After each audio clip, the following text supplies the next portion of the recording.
Well, plenty more to go at again this evening, isn't there? If Starmer cared about Britain, he'd resign. We are witnessing the slow political death of Keir Starmer. Today, the first Labour MP went over the top and called for him to go. Completely fed up to the back teeth of this psychodrama in Westminster, the own goals that are coming from the heart of this government.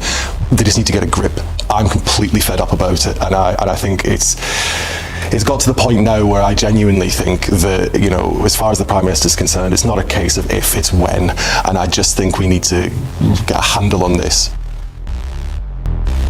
Watch how Keir Starmer faces one of the most brutal moments of his leadership as the Commons erupt into chaos over the Mandelson scandal. This isn't just another debate, it's a full-blown crisis unfolding in real time. Accusations of national security risks, broken trust and leadership failure collide in a way that feels deeply personal to millions watching. You can sense the pressure, the disbelief and the anger building with every question thrown his way. Before we continue, please take a moment to like this video and subscribe to Britain Daily. It's completely free and it helps us keep bringing you the hard-hitting stories that matter. Let's watch this explosive clip. His reputation is at stake. Everyone is watching. It is finally time for the truth. We know the Prime Minister personally appointed Peter Mandelson to be our ambassador to the United States. We know that Mandelson had a close relationship with a convicted paedophile. We know that he had concerning links with Russia and China, links that had already raised red flags. We know that the Prime Minister announced the appointment before vetting was complete, an extraordinary and unprecedented step for the role of US Ambassador. The Prime Minister says that it was usual for this because it was a political appointment. So I will remind him and the rest of the Labour front bench who are heckling that Peter Mandelson was a politician who had been sacked twice from government for lying. That meant he should have gone through the full security process. And we also know, finally, Mr. Speaker, that when Peter Mandelson failed the security vetting, he was allowed to continue in the role with access to top secret intelligence and security information. This goes beyond propriety and ethics. This is a matter of national security. On the 26th of January 2022, the Right Honourable Gentleman said to a previous Prime Minister at this dispatch box, if he misled the House, he must resign. Does he stand by those words, or is there one rule for him and another for everyone else? In relation to the point she makes about what I said in February in answer to a question of hers, I make it very clear, Mr. Speaker, I had not seen the security vetting file. I did not know that UK SV... The question asked me about vetting. I knew about the due diligence, and that's why I put before the House what I knew about the due diligence in relation to Epstein. The question asked me about vetting, and I knew what the due diligence has said, and therefore I told the House what the due diligence has said. I didn't tell them what security vetting had said because I hadn't seen the file in relation to that. Anderson. Thank you, Mr. Speaker. The problem the Prime Minister's got is no one believes him. The public don't believe him. The MPs on this side of the House don't believe him. His own gullible backbenchers don't believe him. So does the Prime Minister agree with me? He's been lying. Prime Minister. Sorry, we don't use those words, and I'm sure the members withdrawn it. Mr. Speaker, I have the greatest respect for you and your office, but I will not withdraw. That man couldn't lie straight in bed. Order. Mr. Anderson, you'll have to leave.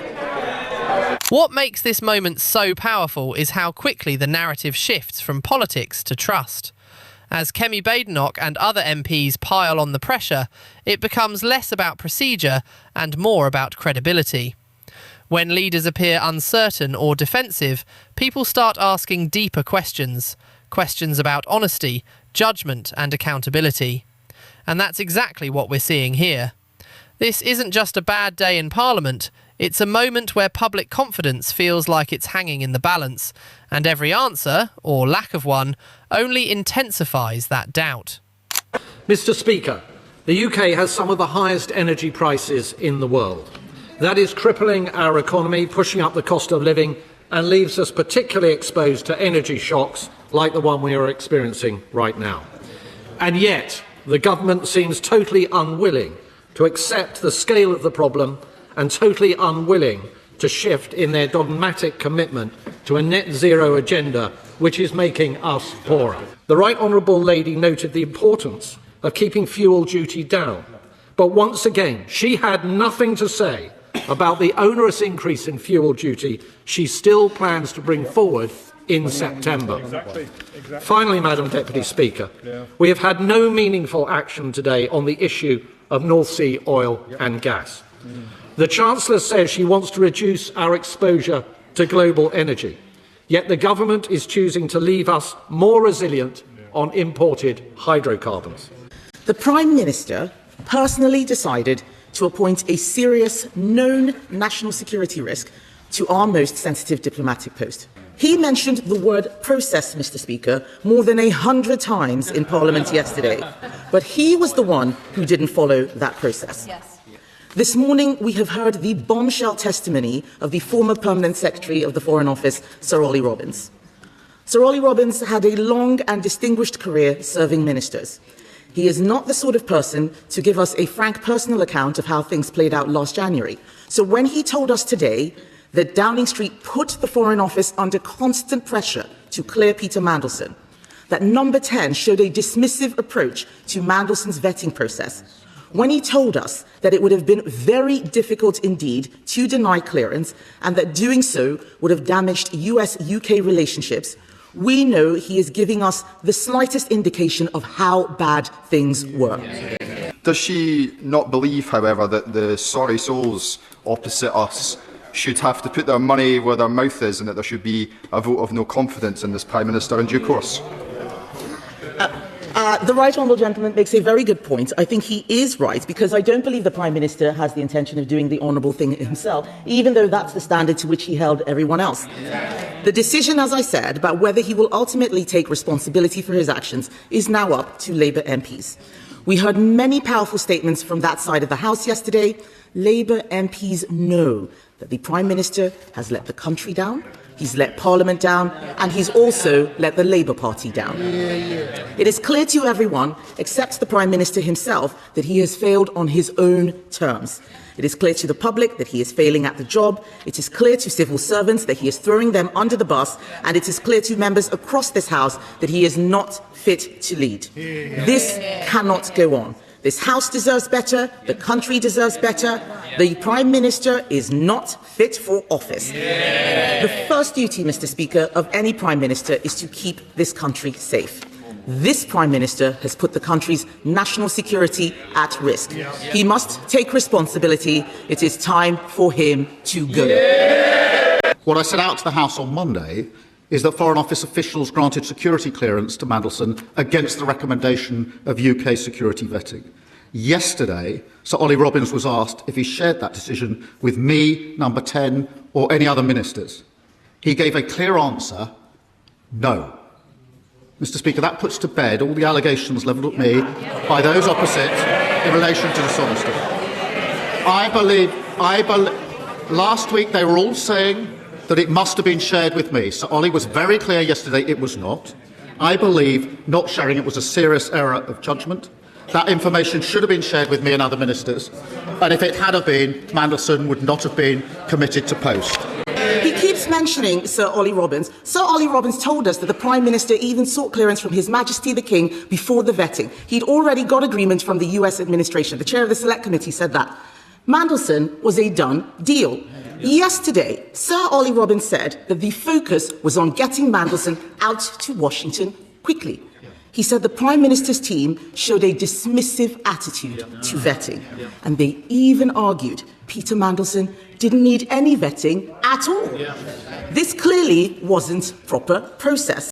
The Prime Minister did not follow the process the Cabinet Secretary set out in November 2024. He knows he did not follow due process, yet he told the House he had. Mr. Speaker, I cannot accuse the Prime Minister of deliberately misleading the House, but everyone can see what has happened here. This was not due process. Everyone knows the price of misleading the House.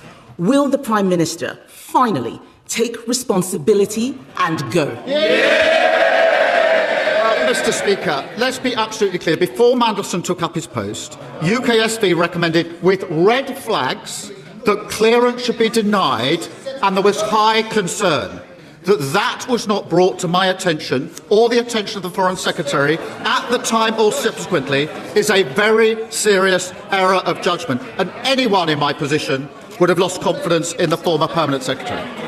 But, Mr. Speaker, the Leader of the Opposition claimed on Friday that Mandelson could not have been cleared against security advice. She was wrong about that. She said that ministers must have been told. She was wrong about that. She claimed there was deliberate dishonesty. She was wrong about that. Wrong, wrong, wrong. She rushed to judgment as she always did, just like the Iran war. Mr. Speaker, I was elected by the British people because they let the country down for 14 long years. Whatever she says, whatever noise they make, nothing is going to distract me from delivering for our country. What you've just witnessed is more than a political clash. It's a moment that could define a leadership. Keir Starmer came under relentless pressure, and while he tried to hold the line, the questions kept coming. And not just from opponents, but from a growing sense across Parliament that something doesn't add up.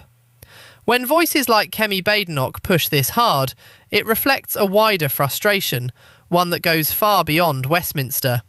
Because for ordinary people, this isn't about technical processes or internal decisions. It's about trust. It's about whether those in power are making the right calls when it matters most. And when that trust starts to crack, even slightly, it creates uncertainty that spreads quickly. You could feel it in that chamber. The tension, the disbelief, the demand for answers that still haven't fully come. This moment will stick, not just because of what was said, but because of what it represents. A leadership under pressure, a system being questioned, and a public watching closely. If you want to stay informed on moments like this and understand what's really happening behind the headlines, make sure you're part of this growing community. Don't forget to like this video and subscribe to Britain Daily.